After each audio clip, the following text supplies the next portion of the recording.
السلام عليكم، أنا أخوكم عبد الله طارق، حيكم جميعا. بالبداية أتمنى نصلي على النبي محمد وعلى آل محمد. الراحمون يرحمهم الله. تشوفون هاي القطة المسكينة كانت تصارع الموت بالشارع بدون أمها، رغم صغرها لكن كانت مرمية بالشارع وحيدة وتصرخ من جوعها، تاركيها بالشارع وبالقرب منها حليب عادي غير سهل للقطط. الحمد لله نقلت القطة للمحمية وكانت جدا وسخة، بديت أنظفها من الأوساخ وعالجت عيونها، كانت تعاني من التهاب بسيط وانتفاخ ببطنها، لكن بفضل رب العالمين تم علاجها وبدأت تاكل القطة وهي بخير.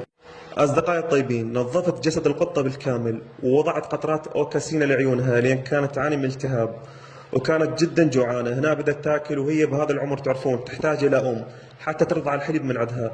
الحمد لله نقلت لهذه الأم واستقبلتها بكل حب وحنان الأمومة، وبدأت ترضع معها باقي صغارها وصارت هي أمها الجديدة. وفضل رب العالمين بعد ما كانت بالشارع تصارع الموت، الحمد لله تكفلت برعايتها وصارت بمكان آمن.